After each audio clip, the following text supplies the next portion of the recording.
కాకినాడ జిల్లా సామర్లకోటలో triple murder సంచలనం సృష్టించింది. సీతారామ కాలనీలో తల్లి ఇద్దరు కుమార్తెల హత్య చేశారు గుర్తు తెలియని వ్యక్తులు.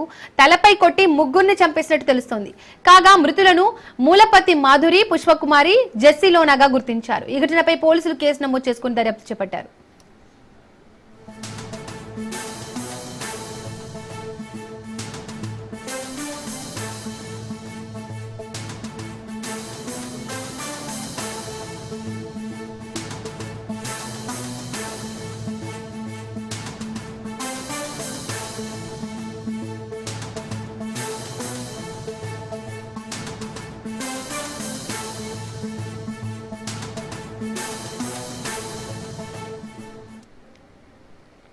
ఇక ఈ ఘటనకు సంబంధించి పూర్తి డీటెయిల్స్ మా ప్రతినిధి దత్తు ఫోన్ ద్వారా అందిస్తారు. దత్తు, కాకినాడ జిల్లా సామర్లకోటలో తల్లి ఇద్దరు కూతుర్ల మరణానికి సంబంధించి డీటెయిల్స్ ఏంటి? అసలు పోలీసులు అనుమానాలు ఎవరి మీద వ్యక్తం చేస్తున్నారు? వాళ్ళు ఏమంటున్నారు?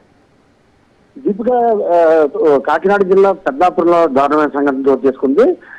పెద్దాపురంలో నివాసం ఉండే ఒక మహిళను, అలాగే ఇద్దరు పిల్లల్ని కూడా అతి దారుణంగా, కిరాతకంగా ఆ రాయితో మోదీ చంపేయడం జరిగింది. దీని పూర్వాపరాలు అయితే కనుక ప్రస్తుతం పోలీసు యంత్రాంగం క్లూస్ టీమ్ తీసుకొచ్చింది. వారు ఆ క్లూస్ టీమ్ ఆ యొక్క ఆధారాలు వెతికిలో పనిలో ఉన్నారు.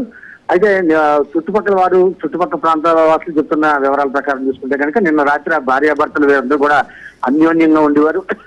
వీరిద్దరికి చిన్న పిల్లలు కూడా ఉన్నారు. 8 సంవత్సరాలు, 6 సంవత్సరాల పాప, బాబు కూడా ఉన్నారు.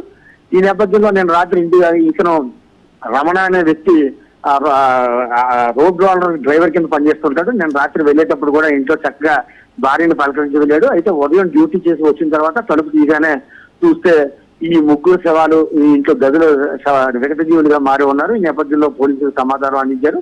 పోలీసులు వచ్చి క్రూలు వెతికే పనిలో ఉన్నారు. అయితే ఎవరి మీద అనుమానం కానీ ఏం చెప్పడానికి కూడా ఎక్కడ దాఖలాలు కనబట్టలేదు. ఎందుకంటే వీరు అన్యోన్యంగా ఉండడం, ఎప్పుడు కానీ గొడవలు పడిన సంఘటనలు కూడా ఎక్కడ విన్నట్టు చుట్టుపక్కల వారు ఎక్కడ చెప్పలేదు. మరోవైపు అయితే ఇక్కడ అనుమానానికి మాత్రం ఒక తావిస్తుంది. భర్త రమణ ఎవరైతే ఉన్నాడో అతగాడు నిన్న రాత్రి నేను డ్యూటీకి వెళ్ళిన తర్వాత భార్యకు ఫోన్ చేశాను. ఫోన్ చేసిన తర్వాత ఫోన్ లో కూడా చక్కగా మాట్లాడింది అని భర్త చెప్పడం జరిగింది. అయితే ఫోన్ ఎక్కడుందరా బాబు అని అడిగితే పోలీసులు అడిగితే మాత్రం ఆ ఫోన్ ప్రస్తుతం పడిపోయిందని చెప్పి భర్త చెప్తున్నట్టు మనకి సమాచారం ఉంది.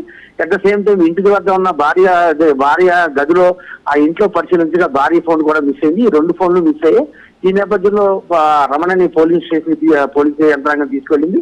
వాళ్ళు ప్రశ్నిస్తున్నారు. మరికొద్ది సేపట్లో మరిన్ని వివరాలు తెలిసే అవకాశం ఉంది. Deepika. Right Dattu, thank you.